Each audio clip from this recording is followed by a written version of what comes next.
Yeah, well, first of all, thanks for having me. Yes, sir. Got my man James. What up, baby? What up? I have a surprise in here. You know what I'm the saying? homie on the ones and twos. Yes, sir. Yeah, well, you know, I'm Corey Pegues from Queens, New York. Let's go. You know, born and raised in Queens, North Queens. Shout out Murdoch Avenue, 198 Shout out to OCP, Murdoch O'Connell Avenue. Park. Shout out to Stymie. Yeah. Shout out to Squeak. Shout out to Oh, everybody man, over there. that's all family. Those Eye are in little the sky. homies. Those Yes, are that's little my guy. Yes. homies. Yeah, so, you know, I was born and raised in Queens. You know, about the age of 13, 14, 15, started dabbling in the streets, selling loose joints, ended up eventually working with the notorious Supreme team. Ooh. And, you know, just elevated myself to where I'm at today. And we'll get into all the other stuff. Oh, yeah. Nah. You know what I'm definitely saying? going to get into that, man. We definitely I'm one gonna of the get into that. survivors, man. We survived. You know, a lot Facts. of dead homies, man, from that era. A whole Doing bunch of quarters, dead too. homies. Yes, indeed. Yeah. Yes, Yeah. indeed, man. So tell us about your childhood as a kid growing up in Queens. Yo, my childhood was like, was love, man. It was crazy love. It's funny because, like, I grew up on welfare, and I always tell people, like, you know, roaches, mice, the whole nine, living on top of a number spot. Yeah. The whole, Yeah. you know, when my father left in the 3rd grade, it just went downhill. You know what I'm saying? But it's crazy. Y'all know I wrote that book, Once a Cop, The Yes. Street, The Law, Two Worlds, Well, man, make sure y'all Yes. cop that. Oh, Make yes, sure y'all definitely, cop that. definitely.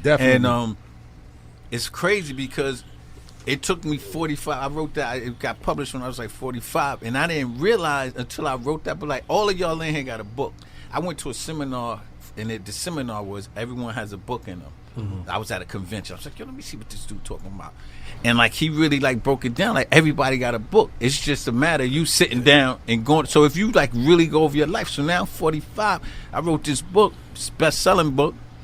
Good book, award-winning author, Yes, y'all. indeed. Cop that book. Yes, What's a cop? indeed. Yes, Cop. indeed. And it took me 45 years to realize, like, my mother was on welfare, but it was better for her to be on welfare than to get a job making $5 an hour, because welfare, they helped her with the rent. Yep. They gave her medical. Yeah. They gave her dental for the kids. Yep. Like, where everybody knocking welfare down, but it took me all of these years after sitting down and going over my life and writing down stuff. I was like, wow. Because I'd be like, yo, mine never had no job. But when you know, in the grand scheme of things back in the 70s, you know, it actually worked out for her. Yes, indeed. You know what I'm Yes, saying? indeed. So we had a good life, even though we ain't really have a lot, but we had an abundance of love. Y'all know our generation before us, we all in this room had to go to church Yes, facts. every Sunday. You know what I'm 100%, saying? 100%. So, Yes, Bible indeed. school. You say I got my brother Sean Being doing there me. all Shout out to day, you, bro, Always, man. always was in Catholic school. Word up. His whole life, Catholic church, the whole 9 St. Pascals. You know, so we did all of that. But when you grow up in an environment with wolves, you know, your idols was gangsters, pimps, and hustlers. 100%. I always tell people, if I grew up around stockbrokers, I'd have been on Wall Street. 100%. But we ain't have stockbrokers. That's a fact. You know, No, that's a Palm fact. product Preem, of our environment. you know, Yes. Furtado Let's go. Brothers, all you Shout know, out to Lance. Prince, everybody, Uh-huh. last year. What up, boy? You know, everybody coming through, Benzes, Beamers. Shit, I was in Andrew Jackson High School, so when I was in the Preem team. I used to work for Bimmy. That's my man. Shout out Bim. Oh, That's so my hold on, man. hold on. Don't That's skip my that. man, Don't man. skip And me and that. Don't Bim skip that. Bim got a crazy show getting ready to hit FX February 12th. Crazy. And I'm in like what, three or four episodes. It's crazy. So it's gonna be. before you We're gonna get talk there- about that. Yeah, we're gonna talk about that later. But shout So- out to him. So what I'm saying is, like, we grew up with gangsters, pimps, and Yes, hustlers. yes, You know what I'm saying? So yes. those were the idols. So I ain't have really no choice but to gravitate to the street. Yeah. And plus, again, I was on welfare. I ain't asked my mother. I tell people, I just did an interview the other day. Since I was 13, I've been taking care of myself. Like, That's a literally, fact. like, I never asked nobody, like, yo, give me some money for rent. Yeah. Give me some money for, like, I literally, from the time we was selling loose joints Yeah. to today, I ain't never asked nobody for nothing. I hear And that. that's crazy, man, because I wanted to ask you what made you link with the Supreme team, being that you grew up on the north side. Because you know back in the days, Yeah, yeah. the north side Uh-huh. and the south side was just two totally different sides Yeah. in people's eyes. You know what I mean? Exactly. They didn't, Yep. North side didn't get along with south side, south side didn't respect north side, whatever the case was. But what made you gravitate to the team? It's crazy because, again, so like a lot of people don't realize Bimmy ain't from Southside. Yes. Bim is from Farmers and That's why him and L are so close. 104th and Farmers. Yes. House his mom's, his whole family, Joe, Dad, Dodio. That's where he from. That's where he from. Out later too. I did a party by his crib over there by the Rock. That was crazy. Yeah, Bim is from the north side, so we grew up playing ball and all of that together. And but Preem took him under his wing. You know, he became the top lieutenant over there. That was like Preem's son. So you know, me and Dude was getting money on the north side, and he was like, "Yo, come on over here." I got caught up in something, so I was hiding out on the south side for a minute because my aunt lived right around the corner from Baisley Park. So I hit him up. I was like, "Yo, I'm here. I'm on the south side." He was like, "Yo, come on." He took me. Yo, let me tell you how these dudes used to do, man. These dudes was dirty, man. That first day, I don't even know if I even told this story before. That first day, exclusive. Yeah, exclusive. Give me some balls. Y'all got a ball? Word to mother. These dudes, these dudes had you so gassed the first day. I never forget. I go there. Bim had the 325, 38, 325 BBS. Nice joint. With the BB. With the BB, the gold BBSs. Pull up. Big stupid gold chain on. He's like, yo, Boo, get in the car. You know, they call me Boo. You know, my family call me Boo. So, like, if somebody call me Boobie or Boo, they, like, really know me. In the streets, my name is Life. And obviously, professionally, they call me Corey. You know what I'm saying? So, he'd be like, yo, Boo, get in the car. And he took me, I never forget, to Mason's Tennis Mart in Manhattan. And spent like $2,000 on me, all fila suits, everything for the first. Elaborate on that. Where is that? Mason's Tennis Mart. For those that don't know what that is, please explain that place to people. Yeah, yo, that's where all the hustlers was at, man. Wow. Oh, the ballers. So this was the psychological. This is how they used to psychologically get you. So it's day one. And I'm like, yo. I hit the jack, yo, we good. He just threw me out in the corner and never took me shopping again. Bastard. Incentive. But that was the real. That was the real. Like, yo, like spread me out crazy. Got me super fly. And you know, I'm like 16. And it charges. I'm in Andrew Jackson, and I'm like driving his brand new 85 Beamer with 2 feet. I didn't even know how to drive. So Bim is like, yo, you know how to drive? I was like, yeah. He said, you want to hold a car? I was like, yeah, give me the key. Because my brother he been driving since like 15. We drive. His sister used to give us a little Chevette. We driving at like 15, but he knew how to drive. So I used to watch him like, yo, you could drive? So I'm watching his feet, but I really didn't even understand. Shout out to Dude. I never drove. So Bim give me the keys to the Bim. I'm riding up to Jackson, and everybody knows it's his car. I pull up in the front like, yo, I'm balling. This shit is smoking. Early. So my man Big Kev was like, yo, boo, you driving with 2 feet? Early. I'm like, yo, this is how you supposed to drive. Right? There's a clutch in there somewhere. Yo, I'm saying the brakes. Barney. Foot on the brake. I promise you, yeah. So we just had a lot of fun, man.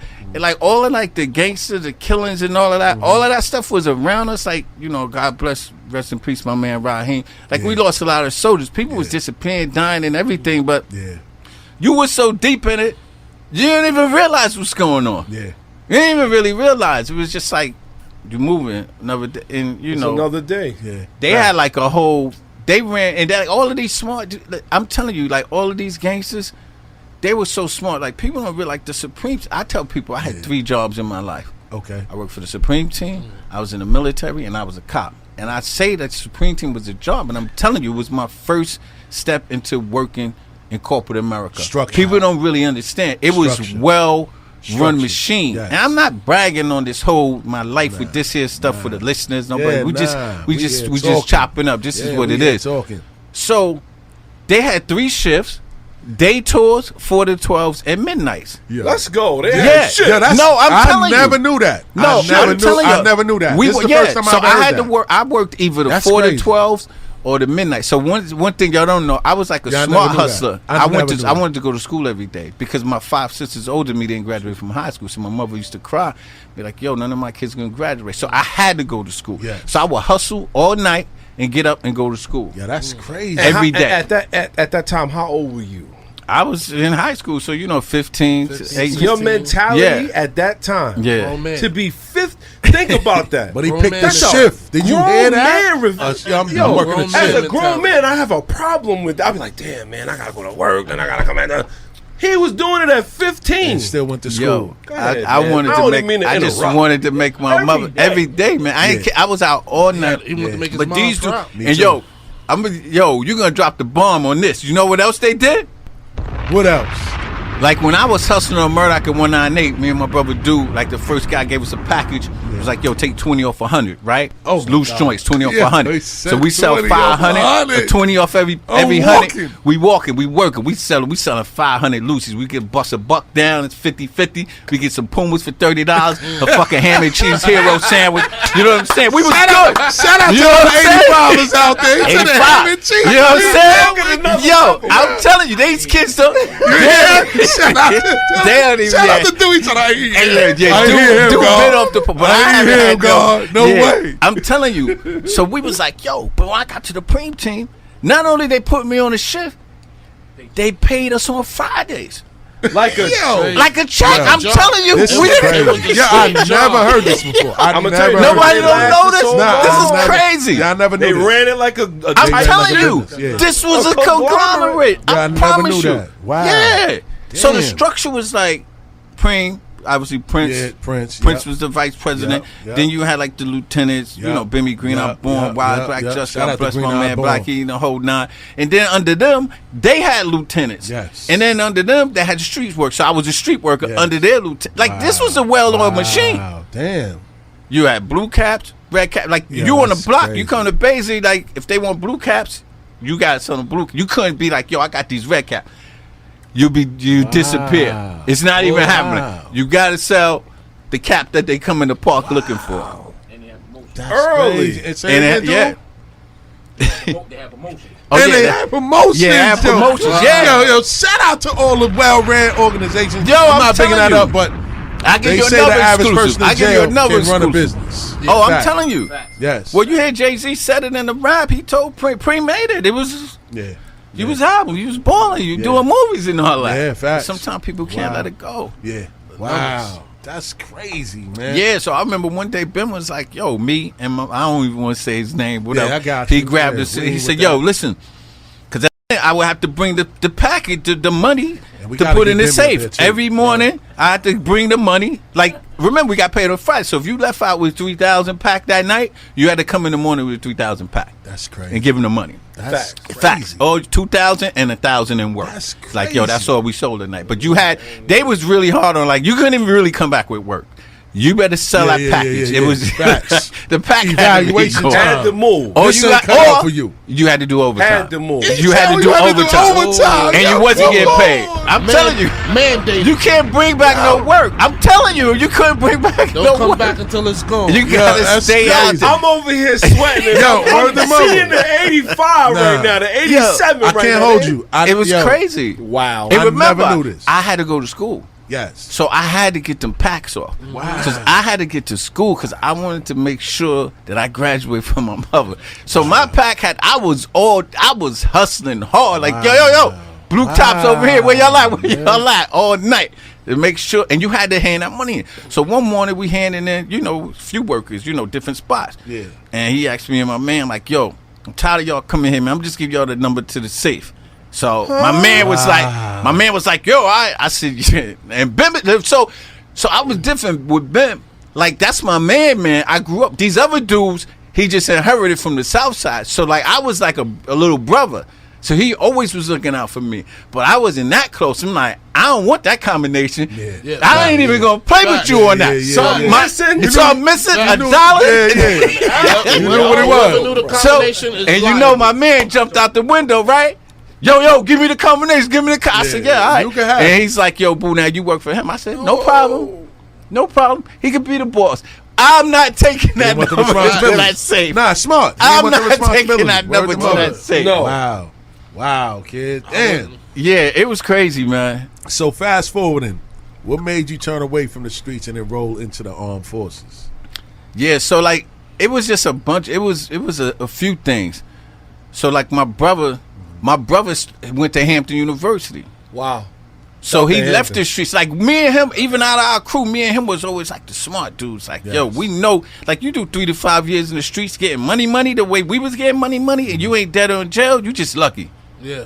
You just lucky. Yeah. Like I got arrested one time, but it was for an assault. It wasn't even for the gang thing. Gotcha. You know what I'm saying? Something else. It was something else. I got caught with a pack in Baisley Park, about 300 vials of crack by the police, blue and whites, whole package. And they let you go. And they looked at me and was like, I said, yo, I'm getting ready to do football numbers. I didn't know if I wanted to run. I just was standing like, yo, the dude pull up. Was like, yo, it's in the bag. I was like, because back then you ain't have to hide. Like we was on Front Street because you know we just get money. Yeah, it was crazy. So took the bag. I was like, damn, I just read up. I said, this is some bullshit. Just read up. Just read a whole pack, like 300 vials. Oh my God. So he looked at me, looked at the bag, threw it back, and said, tell your boss I did him a favor. Wow. So now I don't even know. I'm like just getting over there. I'm just kind of getting over there. Somebody was watching. So now I'm like, that's all. So now I run the bank crib. So I'm like, yo, you ain't gonna believe that shit, yo, the D's just snatched me, blue and white. He was like, man, get back out there and work. You don't know we paying him $15,000 a week. Oh my I said, God. What? Yeah. So the cops was on payroll. So I ain't give you all the other piece with Preem. Remember those hours and those shifts I told you? Those were the same hours that the cops were. Yo, get the fuck out of here. Rewind. Crazy. Those were the same hours. So what better way to corrupt the cop? These dudes is making $28,000 a year. We making that in a couple of days. We making that's that. believable. We making that less. We making like $250 a week. Because even now, their salaries aren't that great unless they doing a bunch of overtime. Well, they getting $1 now. They getting about 100,000. They good. They living good. They getting a lot of collars. They collaring a lot of between that first couple years. Though. Right. Yeah, it's about 5 or 6 years. They take a hit. Yeah, but listen, for me, look, the median salary in America is $30,000. So I'm not crying spilled milk over cops making $100. Damn. Like, yo, the median salary, you got to be a G on it. That's why I like Corey. That's why I like Corey. I like Corey, kid. Nah, because he don't never try to shit on them. Nah, I'm not trying to shit them, but I ain't trying to hate them crying when people out here starving and people ain't making no bread. Y'all making 100 and they cry every time and cops ain't making no money. I'm like, damn, well, how much you want to make? Like, you doing it? Yeah, we know Nassau and Suffolk making 200,000, but but them taxes in I live in Nassau, so in New York City, if y'all want to pay my taxes, come and. I'm paying 11 bands. I'm paying 11 bands. I'm over that. Exactly what I'm way over 11. So if they want to pay them taxes in New York, then the cops get that bread. But when they paying a house and they got $6,000 in taxes, like, come on, man, stop playing with me. They went crazy over Port Authority and COs. Yeah, making more money than them. They was livid over that. That was the first thing when Giuliani came in. They pushed for that bread. Like, yo, these guys is making more money than us, and we out here on the street. And Giuliani bumped them up. Yeah, threw some. It's all good. Listen, it is what it is. They just blessed. My daughter's a cop, and shout out to your daughter. My nephew's a detective in 8-1 precinct. So you know, listen, man. The money is good, man. Medical, dental, and all of that. You know what I'm saying? So, where we was at? All right. So what I was going to ask you is, so what made you come from the service and want to become an officer? But you can finish. So the reason I got out the streets because like my brother, it wasn't even no fun no more. Once he went to Hampton, like now I was by myself. Yeah, because he had to go to school. Remember, we was always about school. You was hooping. And we was ballers. We was ballers, scholarship officers. Yeah. So you know he was at going Jackson. Wait a minute. Nah, I got kicked. I was in Newtown first, and then I went to Jack, and they hit me with that New York law. You can't transfer, you got to sit out a year. I got kicked out in senior year. Wow. I got kicked out senior year, so I couldn't play. But it's all good. It's all good. But I had other opportunities. Rest in peace, my man Joe Bostic had me lined up for St. John's Military Academy in Milwaukee to play ball. Nice. But family couldn't really send me the bread to do that, so that dream went belly up. You know what I'm saying? So it was just the streets. But I had 2 kids in the 11th grade, 12th grade. Wow. I had a son and a daughter.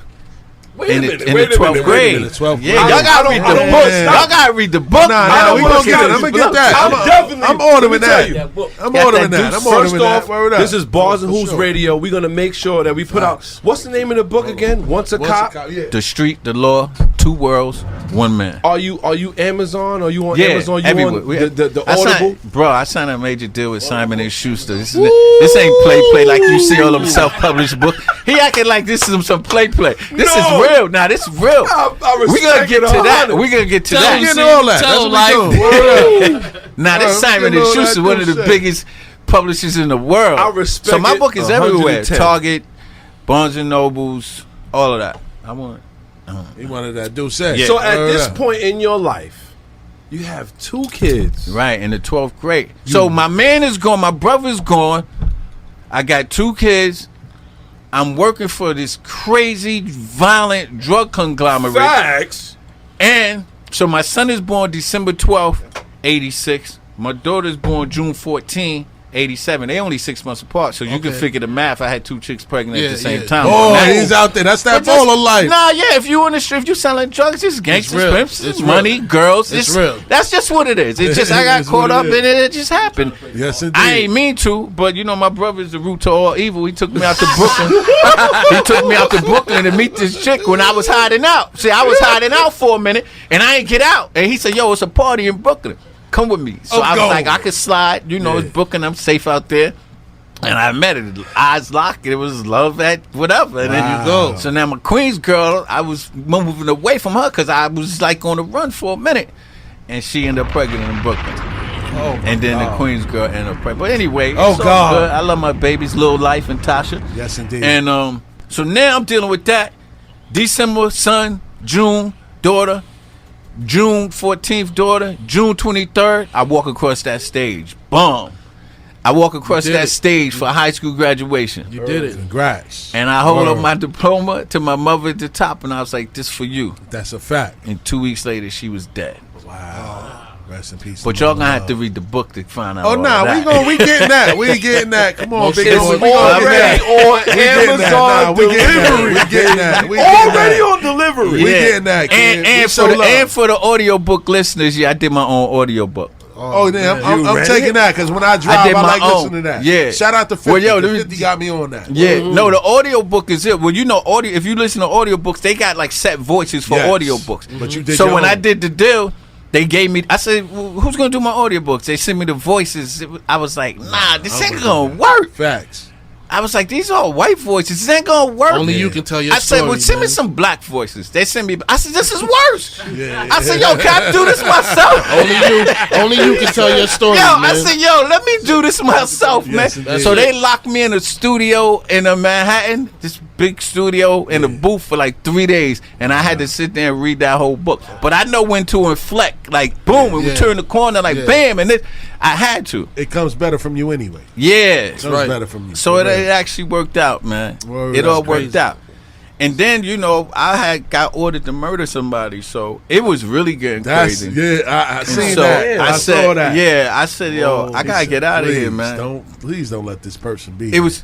Oh man, yeah. See, somebody read some of that. You know what I mean? I know what's yo, it was crazy. It was just crazy. So I'm dealing with all of that because, like, yo, when you get an order from the top dog telling you to do something, you gotta do it, and he with you, and he pass you that thing. So now you got So now it's either I do this or you know who getting it. That's a fact. But yo, they were so crazy. They would run tests. To see where you will be at with it. If you was gonna do it. Yeah. See where your head is. So they say we know with the next one. Yeah. He a soldier. Yep. He ready. Yep. So I was like, this is like I really got remember welfare, you know, mayonnaise sandwiches. I was just trying to get sneakers, clothes, little jewelry, and some chicks. I wasn't in the game to kill nobody. I wasn't even trying to be supreme. That's how it was. Just get some money. You know and your now limits. I'm so tangled up. Now you tied up. I'm super tired, and I got these babies. My father left in 3rd grade, so I was like, yo, I can't. I gotta be here. I tell you what, I grew up one away from God, bro. Oh, well, you already. You already there. You was right there. I had a family member. His name was Sharon, aka Sincere. He was deep in it too. Okay. I was about 10. He was 13. I'll never forget me going to the corner store, and he was already on the bricks at 13. Yeah. Like this. Yeah. And you know what? As you speaking, it just reminds me of him at 13. See, you're talking about 15, 16. And he probably, you know, at that age, he started to grow up a little bit more. But I think about how you guys had a whole different mentality at that age. That is a whole think what you're saying is you was able to complete school, you was able to complete work, which was what it was. Right. And you dealing what you was dealing with, and you was able to go away to the military and actually get something done. They would never understand your mentality at all. And that's my next question. At that younger age, at that. How was anybody ever able to truly relate to you when you was in the military? Was they ever? Because they have no idea what you was going through. No, it's crazy. So you gotta understand. I went from making having thousands of dollars in my pockets a day to making $628 a month. A month? Yeah, in the military? In the military. But you know what? God, I was the happiest soldier in the Army because no longer I had that monkey on my back. You know, people tell me like, yo, you was a successful cop. Like I was a beat cop. I played a war, left, right, and in front. You can't never run up on me. I ain't learned that from being a cop. I learned that from being a hustler. Yeah. I'm a hustler. I'm playing a war. Like I be seeing cops today, they be standing in the middle of the sidewalk. They I be ready. look, they don't have a clue. Yeah. You know we left, right, front. That's it. Yep. You ain't coming behind me. If you're gonna get me, I'm gonna see you coming. Yeah. It ain't never. You ain't gonna sneak up on me. And you know what I'm saying? So when I was in the military, I was so happy to just make that money because everybody wore BDUs. Everybody had 3 squares in the cot. It wasn't about no jewelry. Even though I was in the Army, y'all believe it or not, y'all don't realize I still have all my jewelry from the 80s. I got big nugget rings, diamond rings, and all that. Right? Big chain? Yeah, big chain. I got all of that from the 80s. The links, remember the link chains? Yeah. Can we get a ball for having your jewelry from the 80s? Shout out to the Because Bamboo that, crew. but you know Word what? up. You know what that tells? Like I never was starving. So everybody else was turning their jewelry in because once it dried up, it dried up. You looking for Everybody was bread. pawning I was jewelry. good. Yep, I went to the facts. military. I was good. So I was in the military rocking big chains and stuff like after work or whatever in the club. And dudes be looking like, yo, what you doing? Wow. Where That's you one get thing that about from? you. You bought that on every level that you. Right. I Came always stayed true to me. But I was happy because I was able to I do the debrief. same thing. I was able to debrief that whole life. You didn't have so I much understand. pressure. October 18th, 1987 is when I went into the military. 2 weeks later, the Feds took the Supreme Team down. I was about to say that because 2 weeks. They came out with the TNT team at that Right. time. 2 weeks later. Tuesday. So see how Tuesday. Walking around with the badge. Tuesdays That and was Thursdays. January 88 when they killed the cop. Edward That Burns. was January Edward 88. Burns. So you talking, I left October. TNT Yeah. came first. I left Yes. October, and by January, the whole game is done. Everybody's in jail. Everybody. Wow. Everybody. Street workers, everybody's And in you jail. You looking like the Military. And I'm smartest gone. individual out And there. I'm ask you a gone. question. And I Yeah. ain't tell nobody that I was going to the He on military. that MASH You know, bus. my brother know. Word. I didn't tell nobody I was going to, because you can't be like in the game making saying, yo, I'm leaving in the military or whatever. Nah. You know I wrote, too much. I didn't tell nobody. I went down and asked the recruit. I said, how fast can you get me out of here? He said it's going to take about 3 months. So I sold drugs every single day to October 17th. And the recruiter came to pick me up at 4 o'clock in the morning. I kissed my wife, kissed on the cheek, and I left in the middle of the night. And nobody knew it. Everybody's like, yo, where he at? People thought I was dead, in jail. I was gone. I came back 4 years later, 3 years and 8 months. Everybody was gone. Wow. So even at that point, where you want to say, you said Got a at that caller. point, you said you was. We got a caller. Hold on.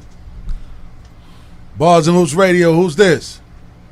All right, man. It's True Legend Tone. True Legend Tone. What up, Tone? What's happening, man? You know, Everything is everything. What's going on? man. I heard y'all talking about my Bills, man. Y'all know that I'm the ambassador. Oh man, you calling to talk about football right now when we in the middle of an interview with the legend Corey Pegues?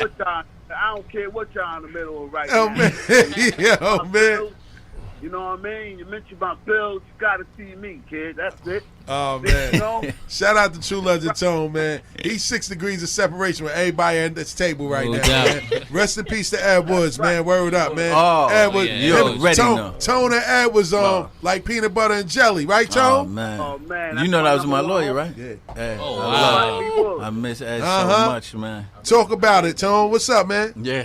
Oh, That's my man. brother right there. What about Eddie Woods? Yeah, man, cause we got Corey. We got Corey in the building right now. If you didn't know, you know what I mean. Corey Pegues. You know what I'm saying? And we already know Ed Woods. Yeah, we got Corey here, man. And you know, Ed Woods. Corey, Little League, Corey. And yeah, exactly. Little League, exactly. You know, St. Albans Little League. You know Tone Richburg. But I know Tone Richburg. He know I was an all-star shortstop. That's Tone. Yeah. Tell him who was the up-and-coming legend at that time, man. Yeah, Tone, what up, boy? Fastball, throwing 80 miles per hour fastball. Oh, man. On a 60 feet mound, man. Shout out to Tone. Shooting from half court. Word up. Yeah. Hell yeah, that was some fun time, man. That's right, Corey. You was with Mr. Leach and them, right? Mr. Williamson. Mr. Williamson, that's right, man. Yep. Little League represent, man. Mm-hmm. No doubt. That was the fun days right there. Yeah, I man. stole our trophies, though, man. I'm telling you. Shout out to Tone with the Little League stories, man. All right, baby. Tone, we gonna get back to this interview, champ. I'm gonna holler at you. All right, man. All right. Y'all Peace, Tone. All right, Tone. Richburg. Peace, boy. Peace. Shout out to Tone, man. At this point, on top of this, you for 3 months. Mm-hmm. So now you had to keep your face straight for 3 months. 3 months. And then on top of it, you got to make sure the books is at 0. Yeah, there had to be a 0. So, like you said, ain't nothing left over. That's crazy. So they couldn't get him on. Nothing like they couldn't get me. I wasn't.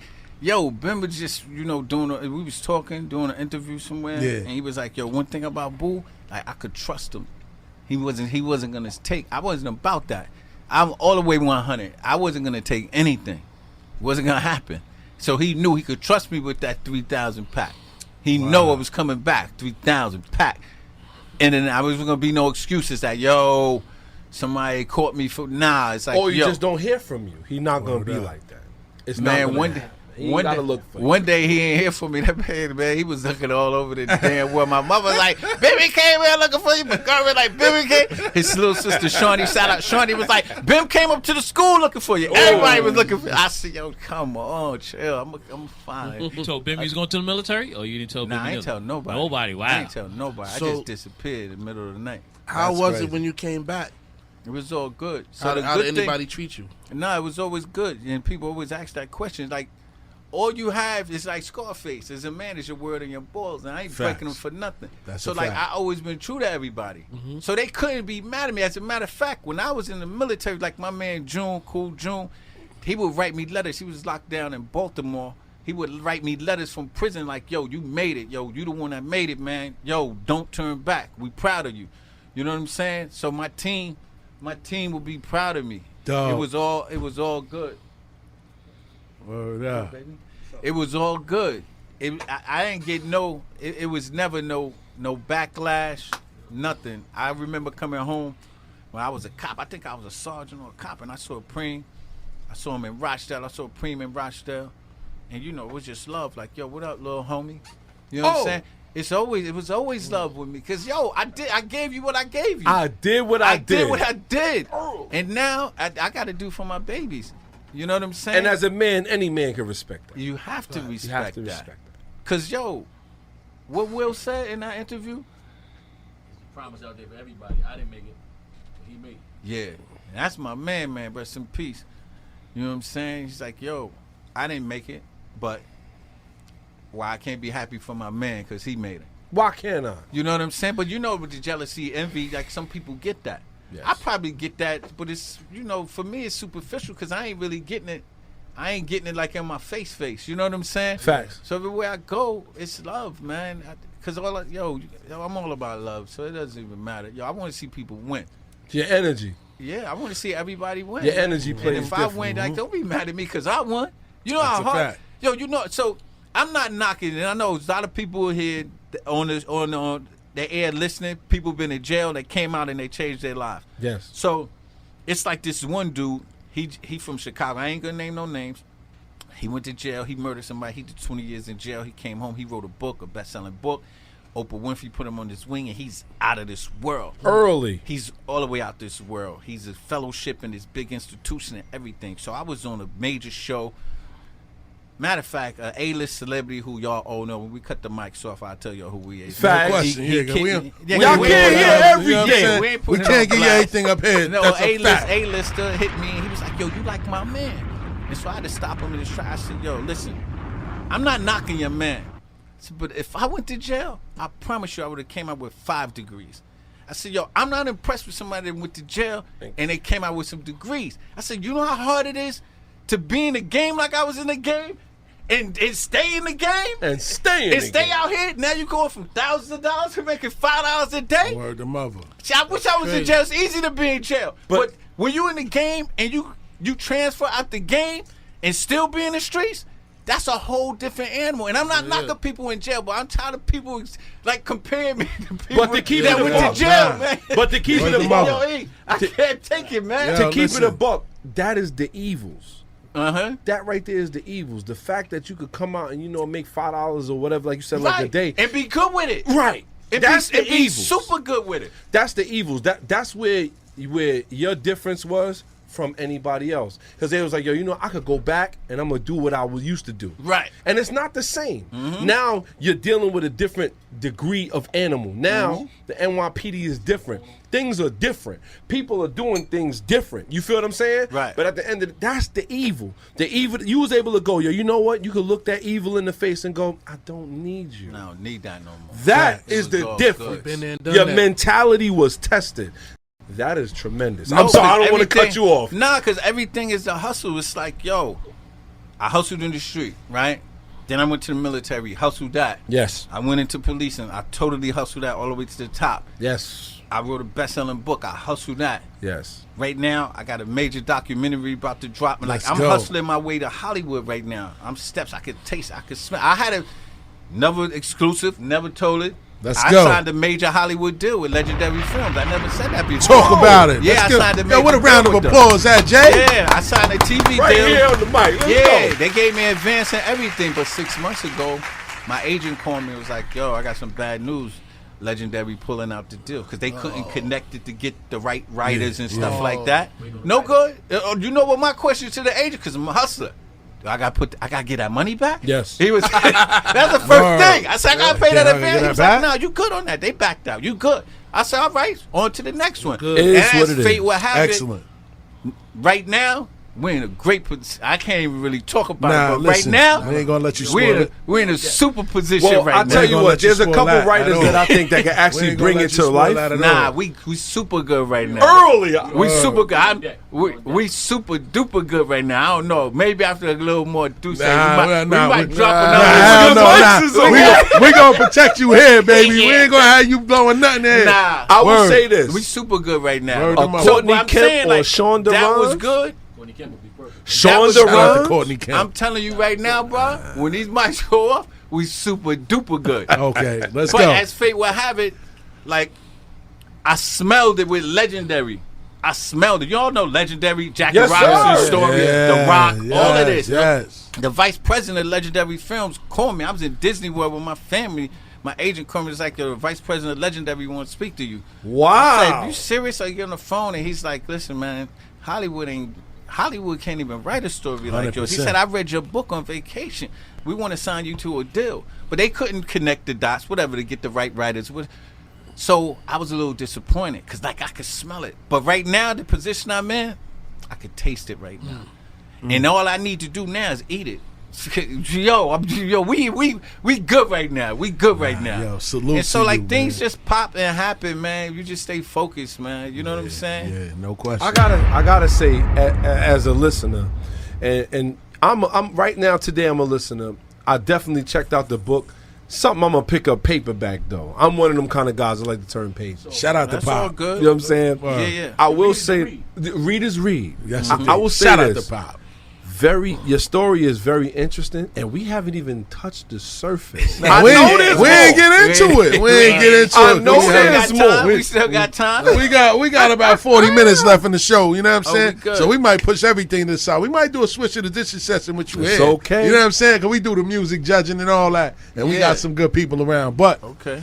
just to fast forward everything, just to get an idea Yeah. of who you are, just to give people a better idea of who you are. What made you want to become an officer after your prior life in the streets? Yeah. So, I write about that in the book.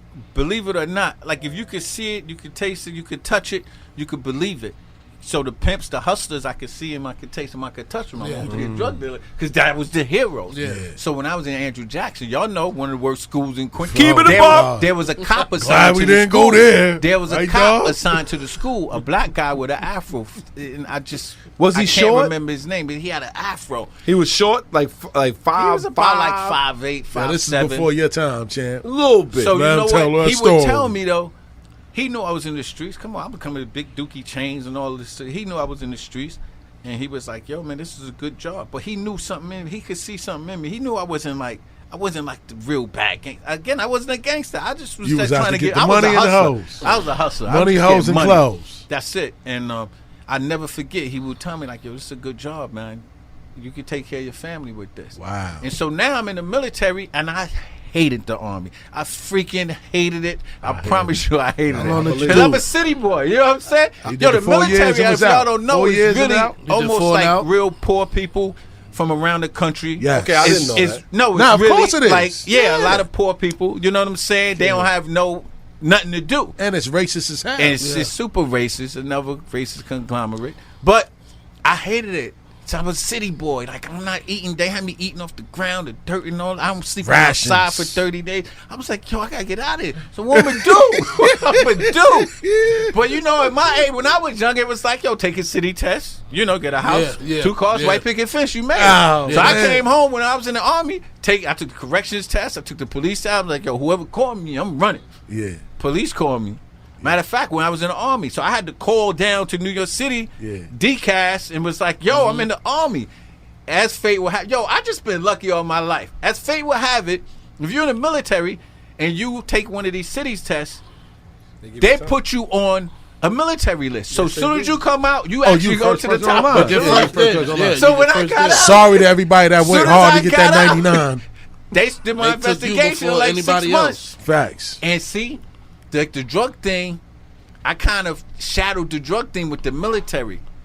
So they was like, yo, he a good kid. So they wasn't even really going hard on in the streets. And my neighbors was telling me the police was knocking on my door trying to ask questions about you. But you know Miss Smith do. You know Miss Smith ain't ratting me out. You know what I'm saying? Miss Right. Smith wasn't gonna rat me out. He's a good kid. Right. So all were, and I had a black investigator, rest in peace, Jeffrey Hart. Wow. He grew up in my same neighborhood. And he knew what it was. He knew what it was. And You he made told it me, out. He said, listen, I'm going to put you through. He said, I'm just going to ask you one thing. He was a transit cop. He said, I want you to go to transit. I said, yeah, I'm going to transit. I said, don't. I said, you put me through. That was I'm going to transit. move. And back then, when you was a cop, the day that you came to swear, and they asked you want housing, transit, or city. Oh wow. And then they That's came to me, like he was crazy. standing next to me on my investigation. All that shit was done. I said, I'm going to the city. Wow. Yo, I'm in now. Yo, Jeff, I'm sorry, man. But I ain't going to no trains, man. save God my word bless for the my- train. Hurt Yeah. my feelings. Wow. Nah, I it's all thought good. transit. I thought transit was part It of was better separate job. then, though. Yeah, that's no, what- it was separate then. Wow. It was separate then. But I had some friends that was in the city, Okay. so I ain't know no transit cops. So it was like, I'm going to the city, And It they all didn't worked really out. tell you like how it was going on down there. Yeah, Oh, we ain't exactly. gonna get no So I was, the my transit mentality benefits. was like, I'm gonna be stuck in the train, ain't nothing, you know. Man, don't fall into that It's trap. all good. He the train operator But I manager. just had luck, man. Trains is off the hook. Everything back then, been though. luck, man, and Wow. it just worked out, man. It's- So how did your friends receive you after joining the force, and how did your fellow officers treat you on the force? Being that you had that, like you said, you Yeah. carried yourself Yeah. everywhere you went. Chains, Yeah, cornrows. I was different, man. Yeah, How they did they used to receive look at me like, yo, this dude. I'm coming. It was Diddy Bop. I'm Diddy Bopping all Yeah. over the place and everything. Cornrows, Allen Iverson style. Facts. I'm Allen Oh, Iverson. I'm a sergeant, facts. and then I'm Allen Iverson style. You remember I used to be the barbershop? I'm getting twisted up. They like, yo, one pants leg rolled up when I come to work. I'm coming in to work because we regular clothes, so I'm coming in with pants leg rolled up, chain on, like, yo. Then I throw my uniform on, but I was like the flyest, the best dressed in uniform. All my stuff was in the cleaners. I was spit shine. Remember, I came out the military. Let's And go. plus, yo, I'm young black, and we like to look good. Facts. I was always tip top, so they couldn't tell me nothing.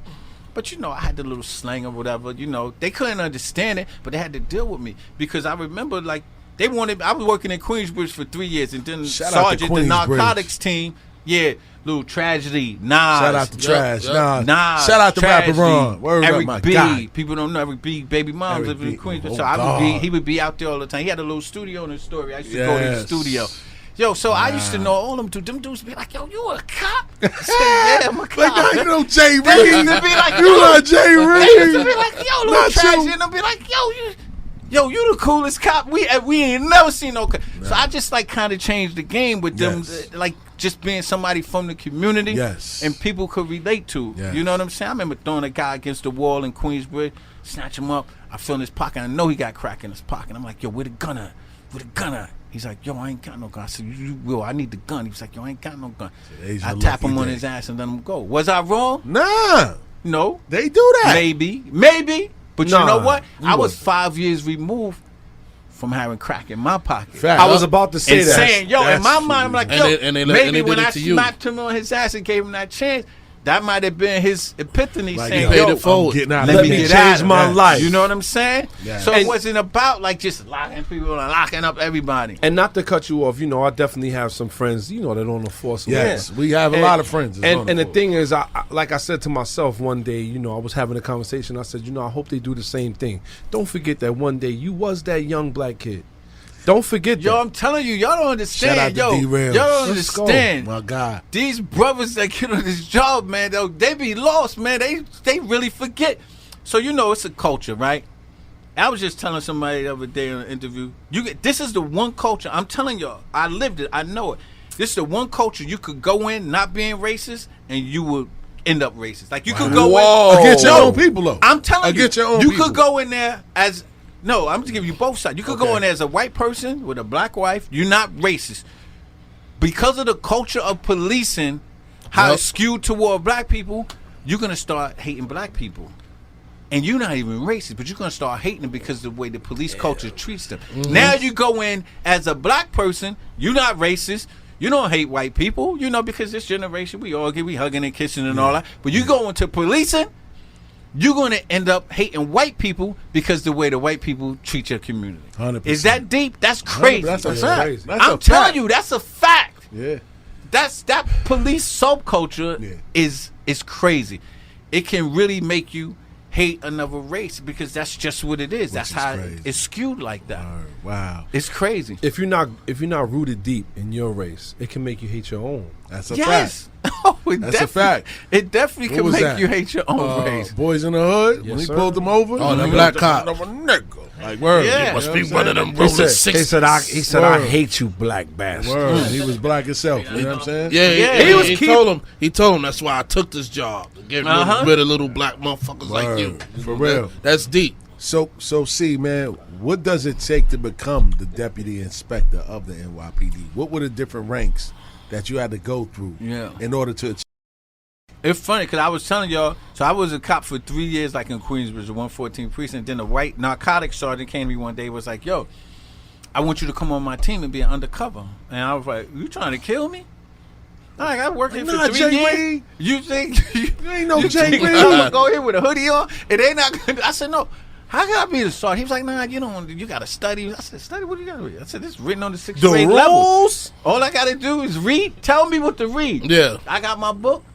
So they used to give me punish assignments because they didn't really like me because I was different. So if there's a dead body, they'd be like, Pegues, you got the DOA. You got to sit on the dead right. body. They say Oh, hospitalized prisoner, no. Pegues, you're in the hospital. So I used to be like this. No That's problem, crazy. Sarge. Let me get my book. I would take my books and read for 8 hours. And then, before they could get it out their mouth at roll call, I'd be like, we got a dead body today? Can I get the dead body? All the cops be like, yo, this dude is crazy.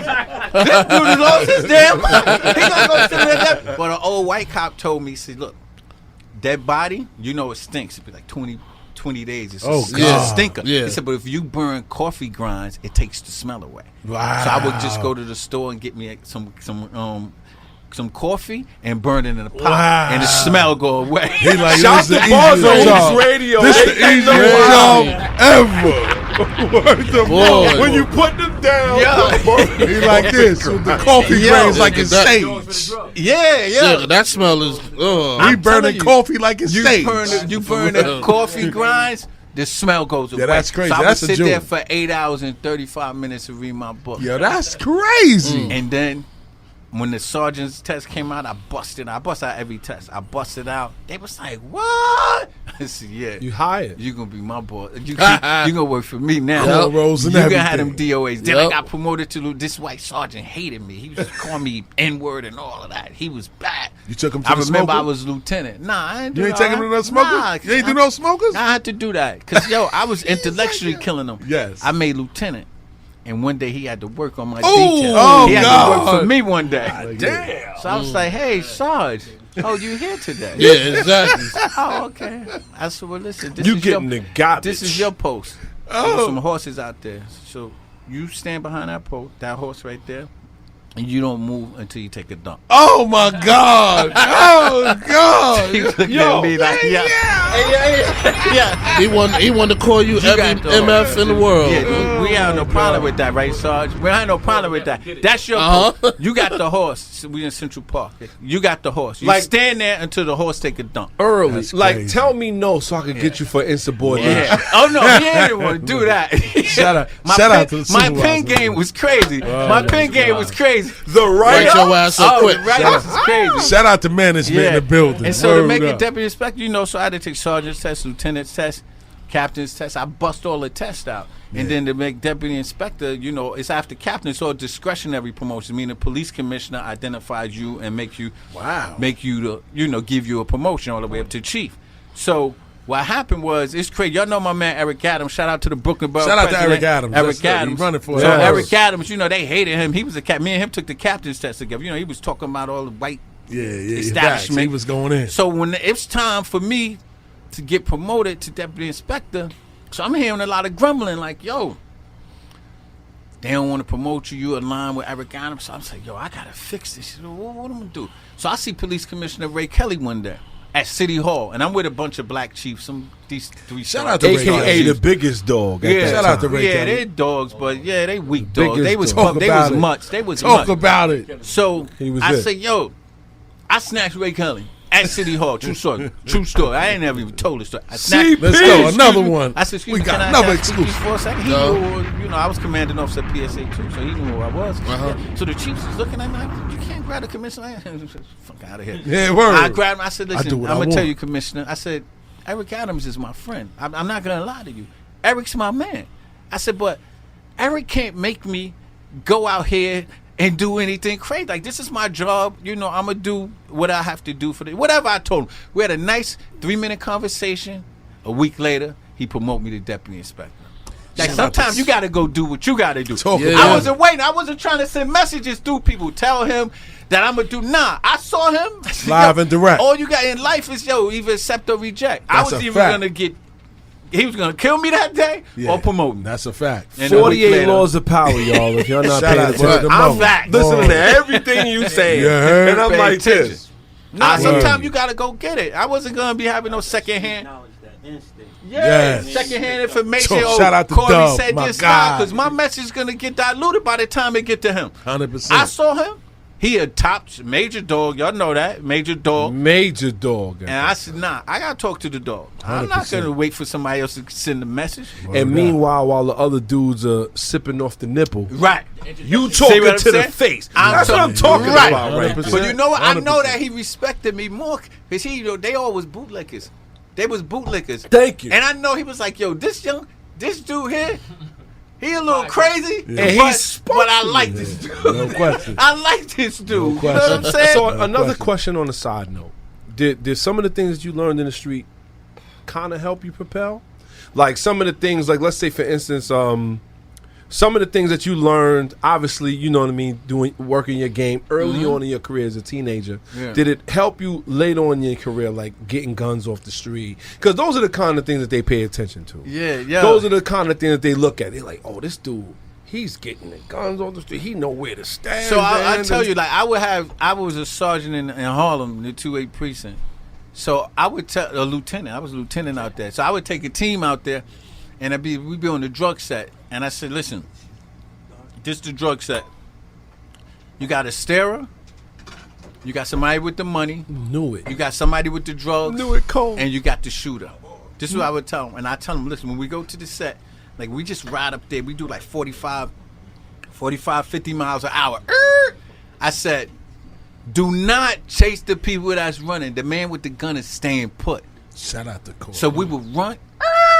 Everybody start running. And the dude standing there, we snatch, we got a gun. They be like, yo, Lou, how you know that? Yeah, that's they crazy. Be like, Lou, how you know that? Wow. I said, the gunman is never going to run. That's a fact. He ain't running.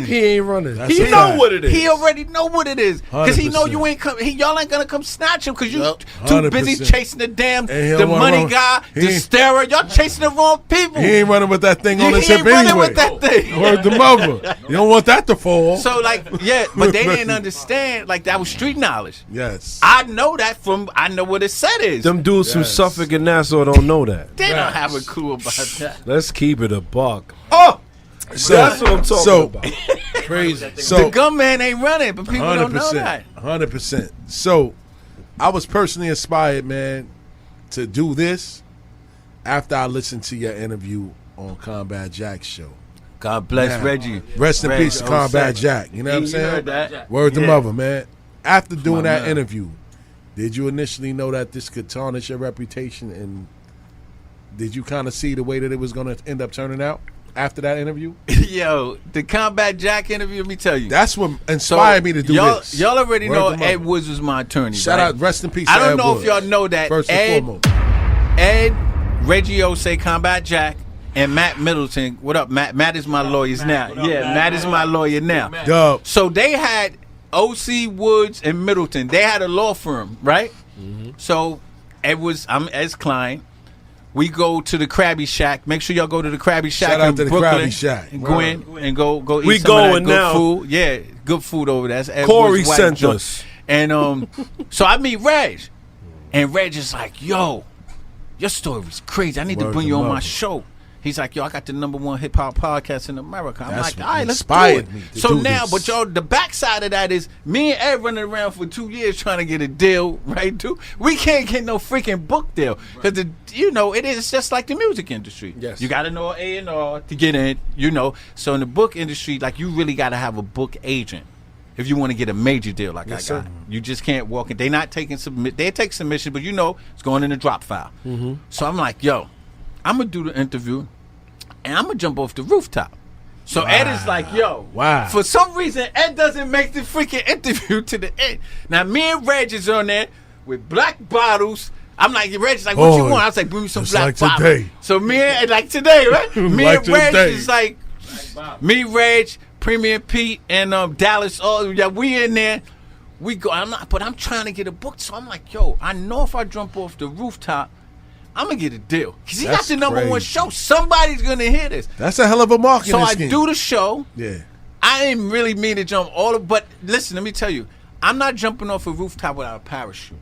So I know exactly what I'm Shout out to doing. Corey. If I'm drinking, smoking, or what, I'm always on point. Line.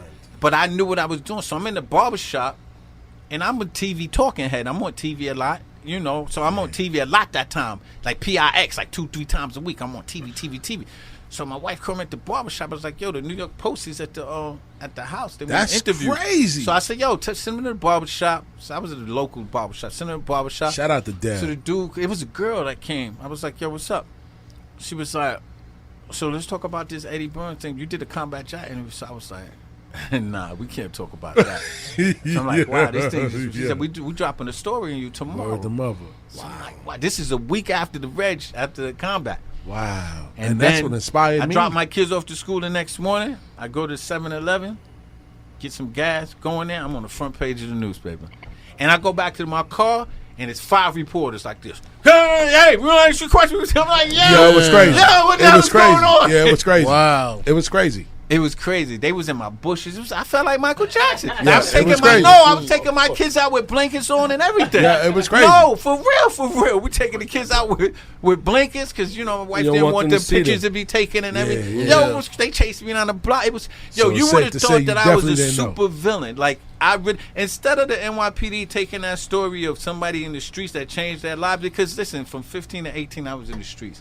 But I'm 40. Y'all just trying to wipe out like 40-something years of my life and lock me into. But that's what white America does to us. 100%. So I understood it. I knew they couldn't take Drop my a bomb for pension. that. They writing articles, we're going to take his pension, but I knew they couldn't take my pension because never in the history of the NYPD have they taken somebody's pension. Say it again. Never in history. The only way you can take somebody's pension is go to court of law and detail why. And you can't go and say, because he was on Combat Jack and he said this. Because I could wake up tomorrow and say, well, you know what? People, I was lying.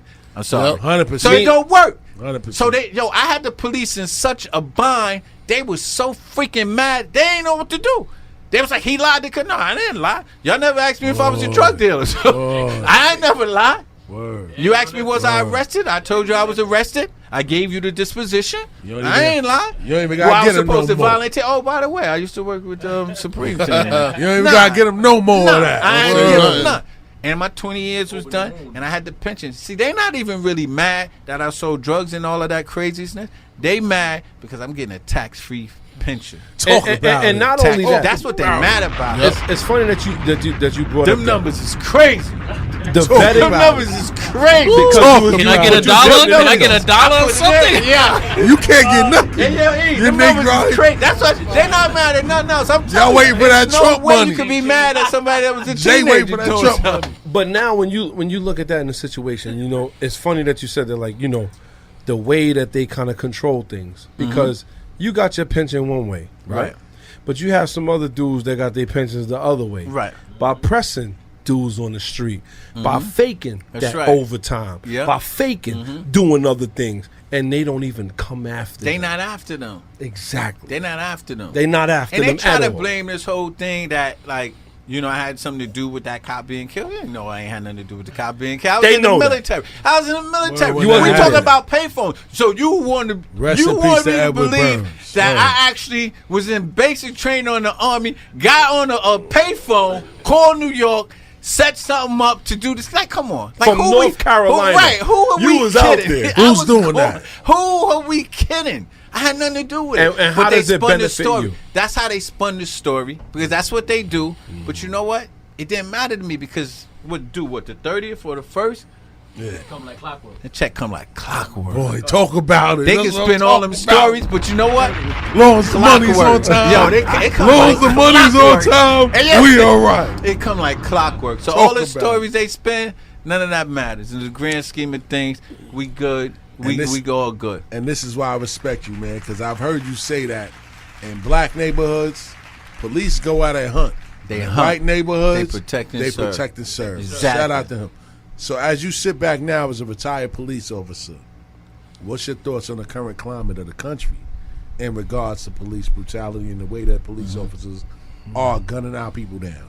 Yeah, so let's just be clear.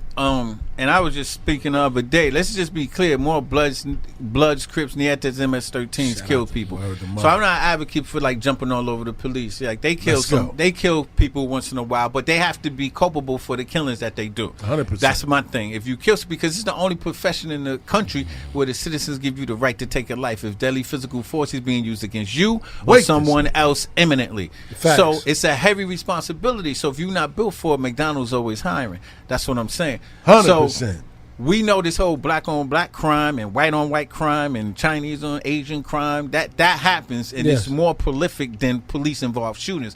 But the police are the only ones trained. When I look at these incidents, the Eric Garner, the Sean Bell, so on and so forth, the only person with $100,000 worth of training is the cop that ended up killing the person. 100%. So you got to be held accountable and culpable for what you do. In the current climate, I think that right now people got their foot on the police, and then rightfully so. I'm not with defunding the police, because defunding means like say it again.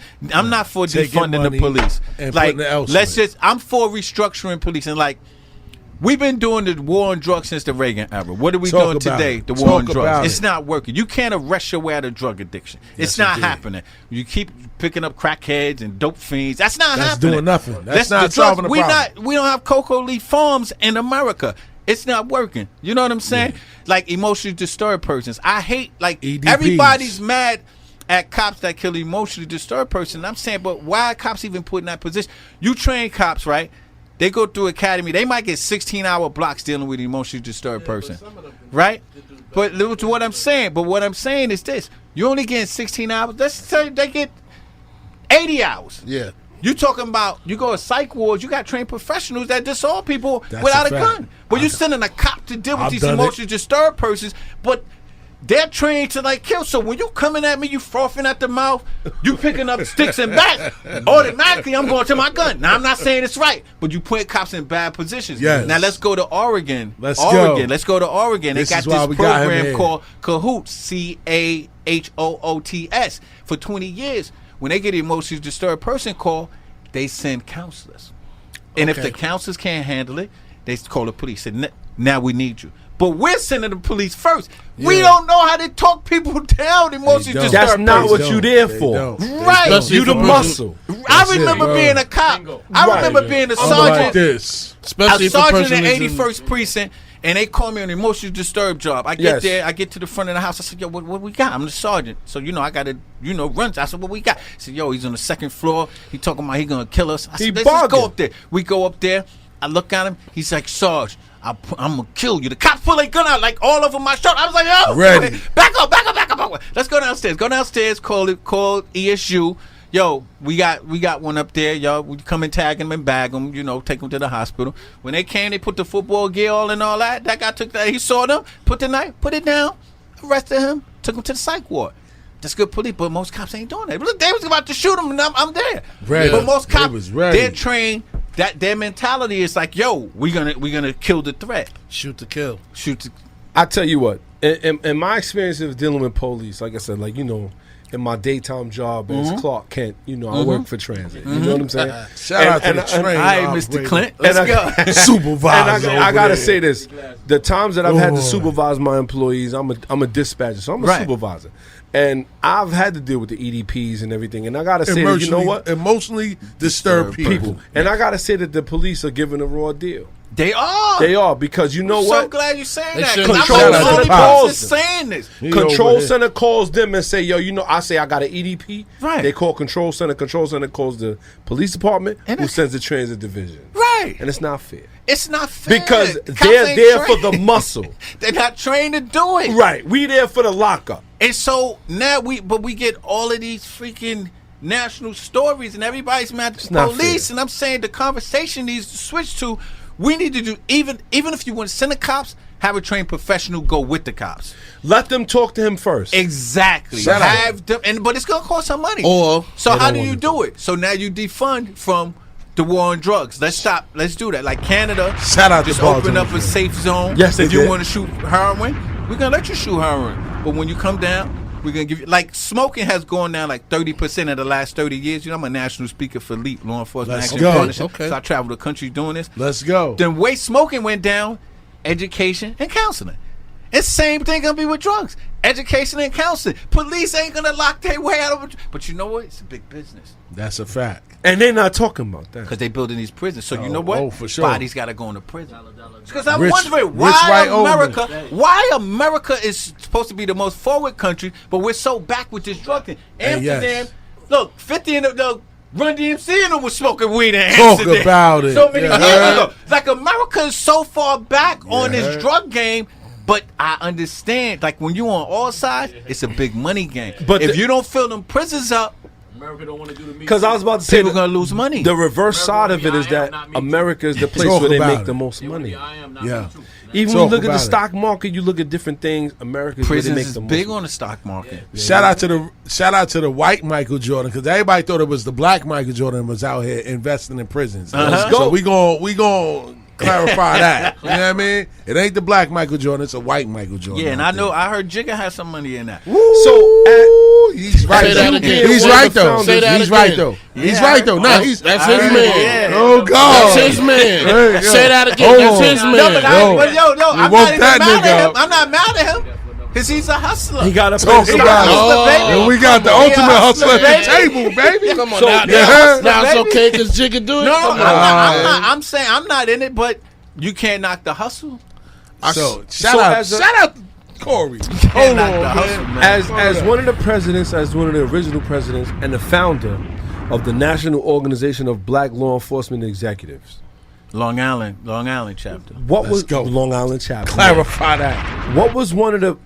What really made you start that? What was the the given grace to that? Like, Yeah, so for me, it was like I'm living in Long Island. In Noble, which is the acronym, yes, sir. They didn't have a Long Island chapter. So I'm out here fighting in New York City. I'm like, yo, well, my babies, my black and brown babies is walking in Long Island. Also, what better way for me to help them than to start a chapter in Long Island? So I started a chapter in Long Island. And I had my first case was a noose in the Hempstead Police Department. Oh God! I had national media there. I had like 60 cameras there. It was a national story. So the national office of Noble was like mad at me because I was getting a lot of national press. People thought I was the national president. I was on TV all the time, right, dude? I was WPIX. but they was calling CBS. me. So I was doing. Where Lisa I was Evers doing at? all of these. Yeah, Lisa Evers, everything. Talk about and it. they was calling Street me. soldiers? So now they was trying to, and these are black cops. So now they want to muzzle me. So I said, yo, listen, the national office calling me like, you getting ready to go on CNN, and we want you to say this. I said, I'm not saying that. It's not going to happen. I always move to the beat of my own drum. I said, I'm not saying that. Like, why they don't have the national president on there? They called me because I'm the only one that's in the streets talking. Listen, you got to live for something or die for nothing. Yep. That's just me. You know what I'm saying? So the mother. Learn from a teenager, Southside though. Southside, we outside. I had to After get 9, out. I had to get out of the Nobody's I had to get outside. out of the way from them good Negroes because they all like, yo, some of them police. I'm telling you, even the black police. I'm saying, yo, y'all gotta stop this, man. Y'all know what goes on. They hunting our communities and protect and serve, like you said, and others. So like you living in. I'm not saying that you could change it, but you got to speak out. You can't be running around here saying you this organization and all y'all doing is giving out turkeys and freaking toys, Christmas parties. It. You know what I'm saying? Word the mother. That Do don't more. work doing National night outs. You know what I'm It saying? need to be bigger than that. Nah, ain't nobody. Word up. So see, do you or are you currently working with any programs that can help us get our youth in our community to learn how to better interact with police officers? Yeah, so there's a lot of programs that's out there. For you know, like for you. Are you, but like for me right yeah. now, to be honest, like me, yes. I'm affiliated with a lot. Like Embrace Your Kids, my man Detective Pat Blanks. Shout he out got to Embrace. Detective Pat He got Blanks. Embrace Your Kids in Queens. He's doing a lot of stuff out there. But like I'm a part of this national organ. I'm on like a national level now. That's what it is. Not Word really up. doing local stuff too much, but I'm always lending an ear. You know, I'm out speaking all the time. But I'm about to start a non-profit for my own Corey Pegues enterprise. Y'all see the logo everywhere. Yes, we do. I see you shining. I see you shining. We see you shining over there. Y'all know. You already know. Oh boy. Yeah. Talk about it. Let's talk about that documentary. But we see you shining over there. I'm out here, but you know what? Because like the merch came about. Because you know what? I went to Lids one day. Let's go. And I went to buy a Yankee hat. And it was $48, God. Boy. And I love y'all merch. I see y'all. I see y'all out here. You see that? I see y'all. I gotta get one of them. And so, I said, it ain't for sale. Holla at your boy. Let me tell you. I said, $48. I said, yo, boy, I got my own logo. I said, how much is that blank hat?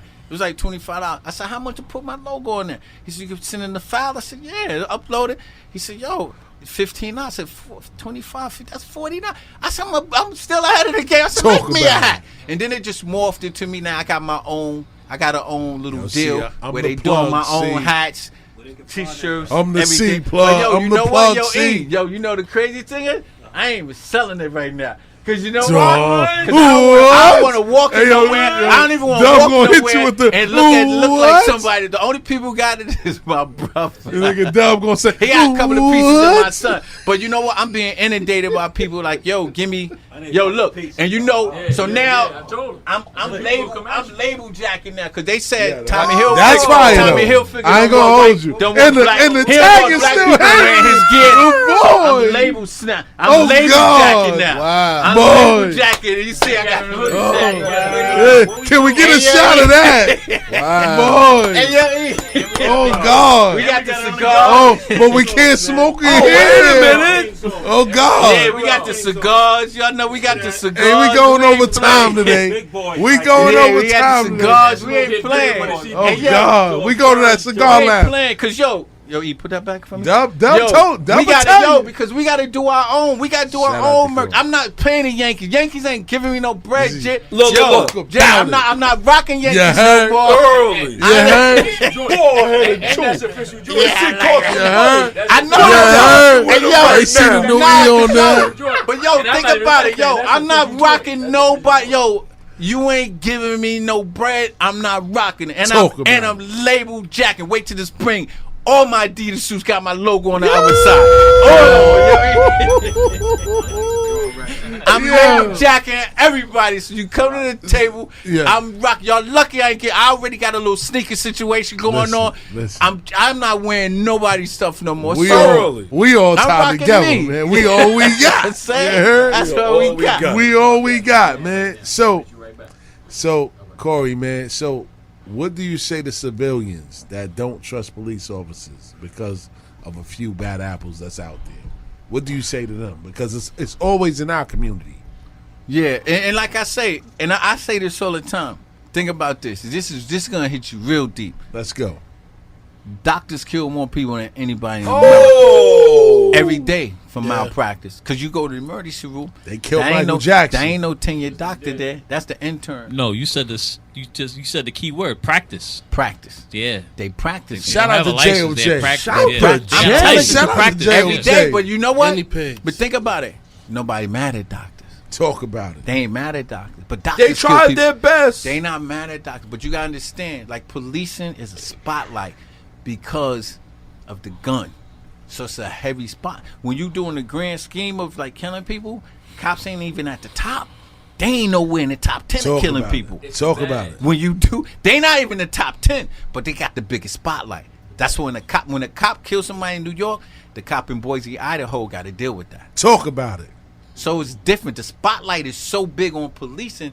We ain't even talking about just now. Now we know it's a huge spotlight. But even before this, Black Lives Matter and all of this, defund the police, the spotlight is so big on policing, but there's other professions and people, they killing people every day and nobody's mad at them. Wow. But because cops got the right to take your life, to start, they're the gatekeepers of the criminal justice system.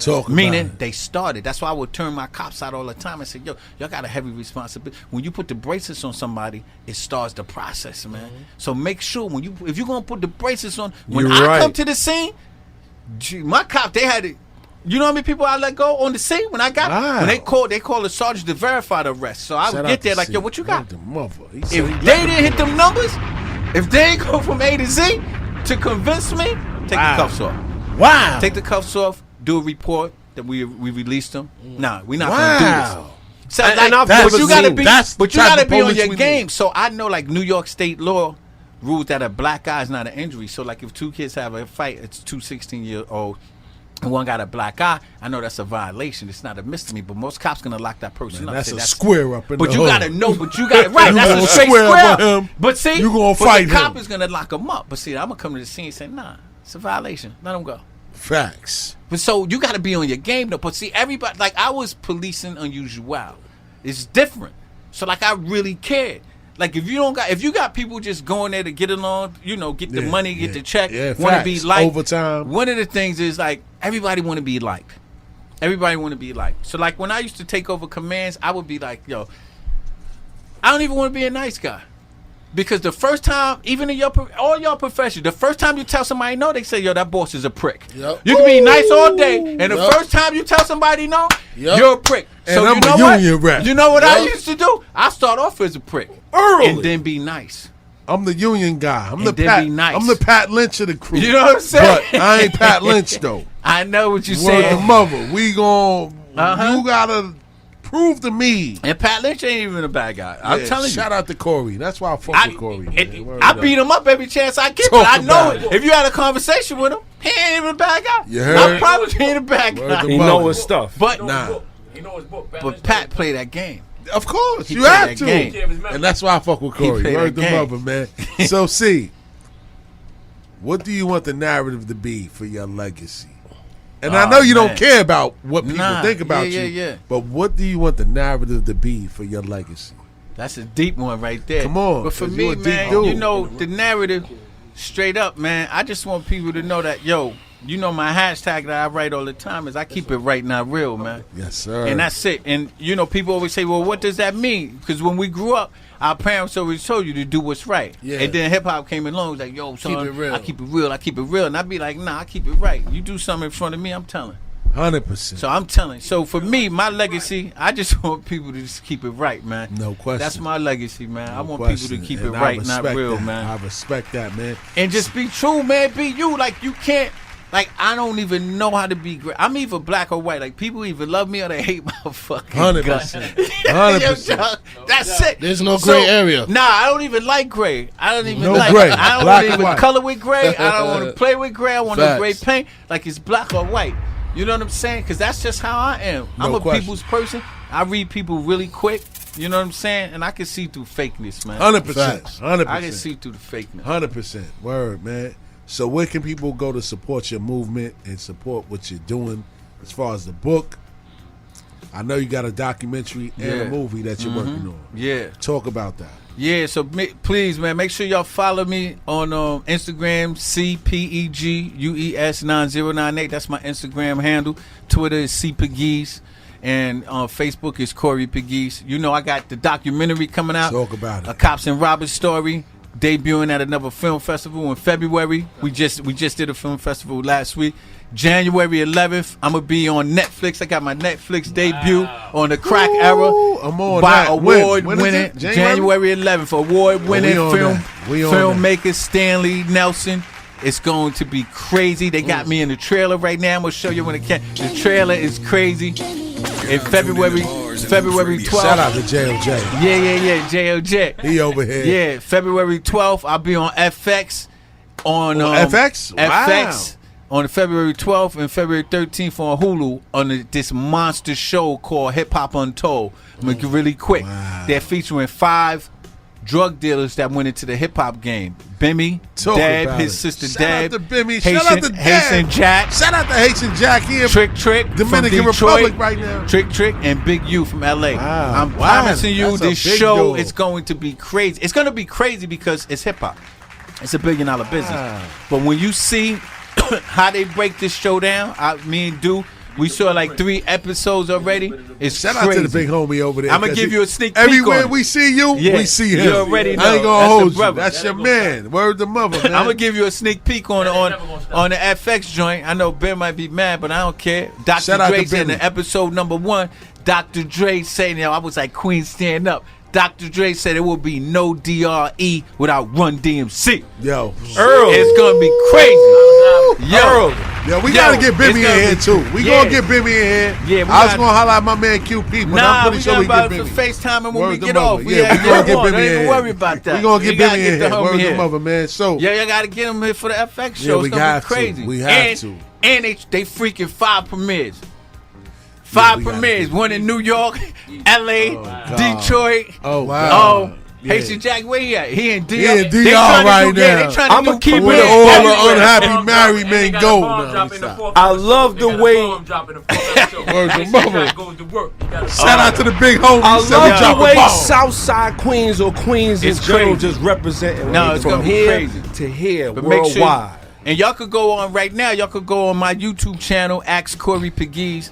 Ask Corey Pegues. Y'all could see the 20-minute documentary on there about my life. Yeah, Yes, sir. Cops and Yes, Robbers sir. story. Cops Make and sure y'all Robbers. check that. You know, I peeped that already. Yeah, Word up. yeah. So everybody that's not out there, that didn't know, go out there and check that out, man. So on that note, we gonna take it to a DJ JOJ 10-minute mini mixing, man. And when we come back, we got Yo, I about should've 17 sent minutes, you man. my We gonna song. do switch to the edition real quick. And you gotta send a song, and we gonna play it regardless. Cause JOJ got the show on Wednesdays. Future Phenom. What time, Jay? 9 to 11 p.m. man, every Wednesday. Let's Future go. Phenoms, man. Let's go. Corey, Let's you gonna go. send that song and we gonna Corey's show in it the love. building. Yeah, that's Yeah, what we yeah, do yeah. here, Let's Boston. go. South side, we outside. we playing North that. side, we Let's go, outside. baby. After 9, nobody's outside. Let's go. Bars and Hoops Radio. Check in with us.